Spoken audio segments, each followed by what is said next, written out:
Bismillahirrahmanirrahim. Assalamualaikum warahmatullahi wabarakatuh. Apa kabar anak-anak? Hari ini kita bertemu lagi di hari Rabu ini dalam pelajaran PAI, Fikih, Akidah Akhlak, dan Al-Quran Hadis. Baik anak-anak, boleh diambil bukunya, buku fikih, buku paket ya. Silahkan dibuka halaman 98. Baik, pada kesempatan kali ini Bu akan melanjutkan materi pembahasan mengenai doa. Rabu kemarin sudah Ibu jelaskan pengertian dari zikir. Apa itu zikir? Zikir artinya mengingat Allah. Berzikir artinya mengingat Allah dengan menyebut nama Allah, dengan mengucapkan kalimat-kalimat thayyibah ya. Apa itu kalimat atau kalimat thayyibah? Kalimat thayyibah adalah kalimat yang baik untuk diucapkan. Ketika kita membaca kalimat thayyibah, maka kita akan mendapatkan pahala dari pengucapannya tersebut. Berbeda halnya dengan kalimat sayyi'ah yang menyebabkan kita dengan mengucapkannya menambah dosa ya, bukan berpahala. Nah, sekarang kita beralih ke pembahasan tentang doa. Apa itu doa? Doa secara bahasa artinya meminta, memohon. Ya, meminta dan memohon hanya kepada siapa? Kepada Allah Subhanahu wa taala. Berdoa adalah memohon kepada Allah agar diberi petunjuk, ampunan, dan perlindungannya. Jadi, kenapa kita harus berdoa? Agar kita selalu diberi petunjuk dan ampunan serta perlindungannya. Serta kenapa kita harus berdoa dan berzikir? Itu sebagai bukti syukur kita kepada Allah. Orang yang berdoa berarti orang yang membutuhkan Allah. Orang yang tidak pernah berdoa berarti orang yang tidak membutuhkan Allah dan termasuk orang-orang yang sombong. Mudah-mudahan kita tidak termasuk orang-orang yang sombong ya, yang tidak pernah berdoa kepada Allah. Nah, zikir dan doa harus dilaksanakan dengan khusyuk ya, dari hati dengan perlahan-lahan, tidak tergesa-gesa.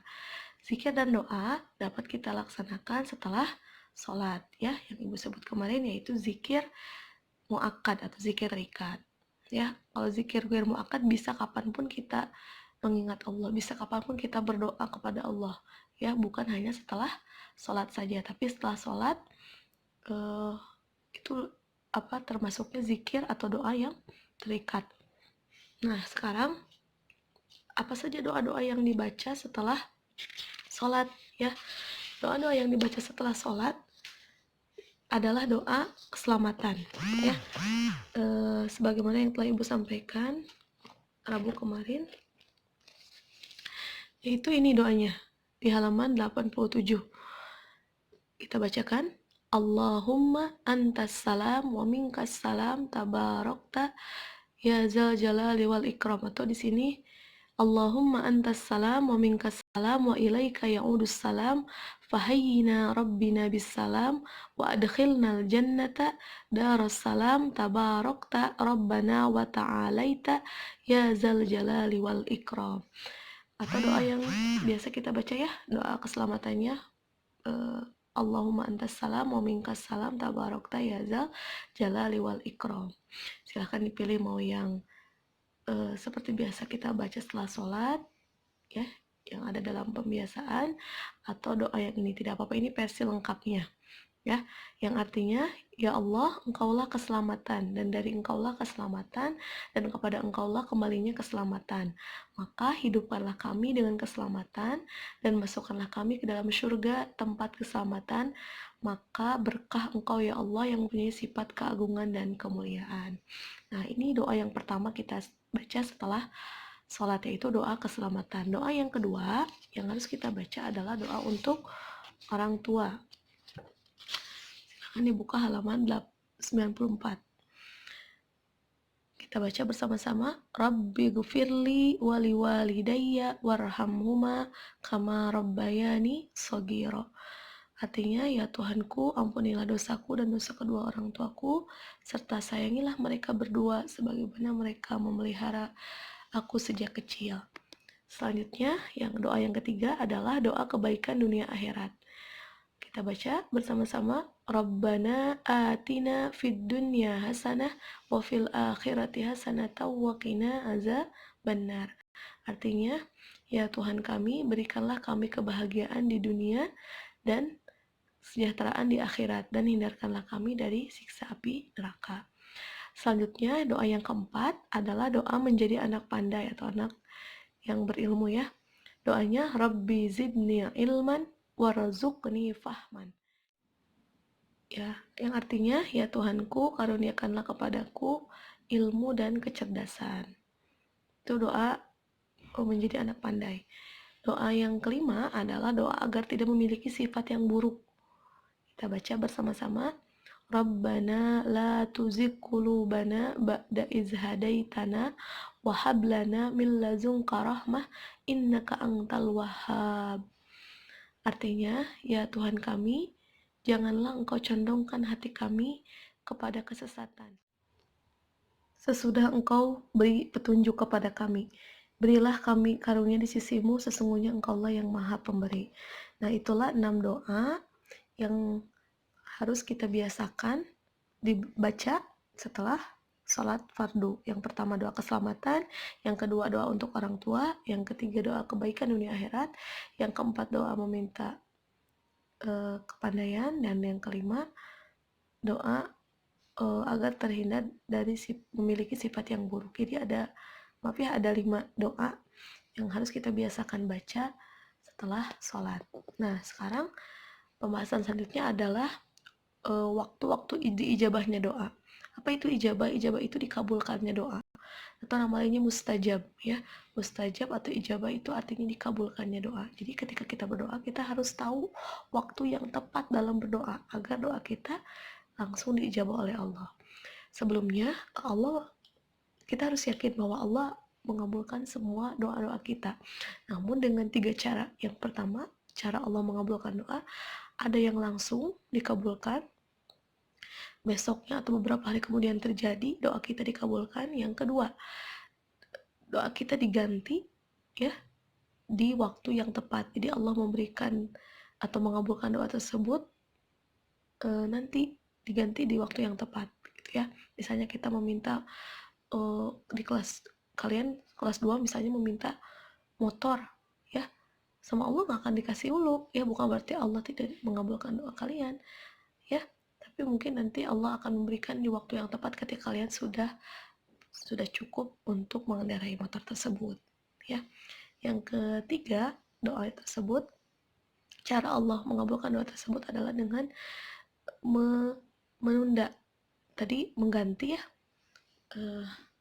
atau yang mengganti motor tersebut dengan sepeda misalnya. Nah, yang ketiga dengan menunda ya, nanti di waktu yang tepat ketika kalian sudah bisa mengendarai sepeda itu dan sudah punya SIM ya, surat izin mengemudi, seperti itu. Nah, waktu-waktu ijabahnya doa itu ada 12 waktu. Sebenarnya banyak ya, tapi yang disampaikan di buku ini hanya 12. Kita sesuaikan saja. Yang pertama, waktu dijabahnya doa adalah ketika sesudah sholat fardu. Jadi waktu sholat fardu, setelah sholat fardu itu waktu yang mustajab ketika kita berdoa. Maka perbanyaklah doa ya. Yang kedua, sesudah azan, antara iqomah atau sampai iqomah ya. Jadi ketika kita telah mendengarkan azan, adzan setelah selesai kita dengarkan, kemudian kita baca doa setelah azan, ayo kita berdoa kepada Allah ya. Waktunya sampai iqomah dimulai, itu waktu yang ijabah. Yang ketiga, waktu antara 2 khutbah, yaitu pada hari Jumat ketika khatib menyampaikan khutbah. Nah, waktu di antara 2 khutbah ini merupakan waktu yang paling mustajab dalam berdoa, khususnya nih bagi yang laki-laki yang sholat Jumat ya, manfaatkan waktu tersebut. Yang perempuan juga yang tidak sholat Jumat, kan khutbahnya suka terdengar ya dari speaker masjid. Lihat waktunya, bisa juga kita gunakan untuk berdoa ya. Yang keempat, sepertiga malam yang terakhir, yaitu setelah tahajud ya, yang mendekati subuh. Nah, jadi waktu tahajud itu waktu-waktu yang ijabahnya doa. Waktu itu Allah, di waktu tahajud itu, di waktu sepertiga malam itu, Allah turun dari langit untuk mendengarkan doa hamba-hambanya. Subhanallah ya. Makanya perbanyak bangun malam untuk sholat tahajud dan meminta kepada Allah. Yang kelima, saat teraniaya atau terzolimi, ya. Misalnya kita dianiaya oleh orang lain, janganlah kita mendoakan yang buruk, tapi doakan yang baik, agar doa yang baik itu berdampak baik kepada diri kita. Nah, di waktu yang tepat tersebut adalah waktu diijabahnya doa. Yang keenam, pada hari Arafah, ya.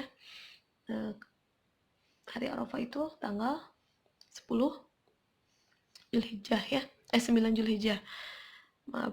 Jadi pada hari itu untuk orang-orang yang ibadah haji dan yang tidak ibadah haji pun termasuk hari yang atau waktu yang ijabah doa. Kemudian yang ketujuh, pada bulan Ramadan. Nah, beberapa hari lagi kita akan memasuki bulan Ramadan. Perbanyaklah berdoa karena bulan Ramadan itu waktu sangat tepat untuk ijabahnya doa.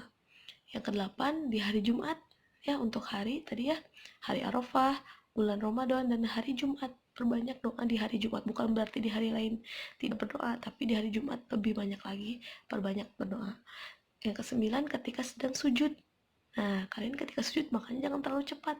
Baca doa sujudnya, kemudian kalian berdoa meminta sama Allah. Ya, doa minta rezeki, minta ilmu, minta keselamatan, ya, minta kebahagiaan dunia akhirat dan lain sebagainya. Dan yang ke-10, ketika turun hujan. Ya, jadi kalau ada hujan harusnya bersyukur. Itu waktu ijabahnya doa, ya. Nah, jadi tidak usah takut banyak berdoa di waktu hujan, gitu ya.